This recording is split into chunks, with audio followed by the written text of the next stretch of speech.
Senator Vern White used his experience as Ottawa's former chief of police to help spread awareness on opioids at an information session at the Canterbury Recreation Centre on Friday. He comes at the issue not only from the law perspective, yet also on a political side. Now, Senator Vern White does not only tackle this issue as a senator in politics, yet also as Ottawa's former chief of police. He said while being Ottawa's police chief, he saw this issue firsthand. You know, being the chief in Ottawa, you actually see the impact it has on families more than anything else. I've never met a 15-year-old girl who wanted to be a drug addict living on the streets, prostituting themselves for money to buy a rock of crack cocaine, yet we have hundreds of them. White spoke to a group of about 30 concerned people who are looking to know more about opioids and how serious the issue is here in Ottawa.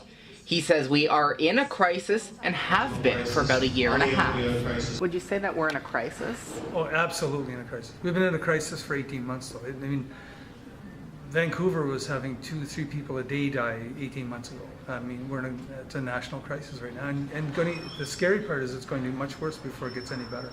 A year ago, White got a bill passed in the Senate. It proposed to add the 6 chemicals that are used to make fentanyl to the Controlled Drug and Substances Act.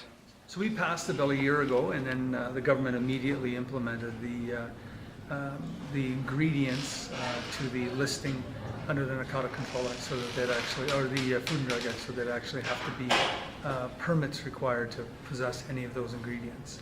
Although that was done, White says it's not enough. He is hoping to see packages searched better that are arriving from countries like China. Our choke point is going to have to be, I think, on combating it from a customs perspective, and that's going to be searching to a much greater level all of the packages come from China, and companies that are caught shipping ingredients here, I think, need to be banned from shipping again to the country. I think we have to be that aggressive. And also for White, he hopes that a better education in schools would help make teens make right choices, a message echoed by the drug advocates group We the Parents, who was also in attendance at Friday's meeting. I think we have a good education on some issues, not on opioids, and specifically not on this issue, it's killing people.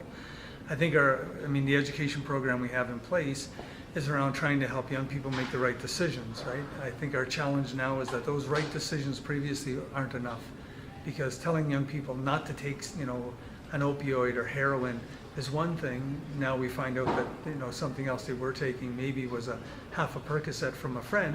Now we find out that half a Percocet is also laced with fentanyl. Now White would like to see all 3 levels of government coming together on this issue to get messages across in communities. So far, Ottawa has seen a few local politicians talking about the issue, but many are still not comfortable with it. 3 Conservative candidates were in attendance, as well as a few city councillors. Now, Senator Vern White will be continuing to tackle this issue for a very long time, not only as being a senator, yet also being as Ottawa's former chief of police. Charlie Cenac, TWIN News, Ottawa.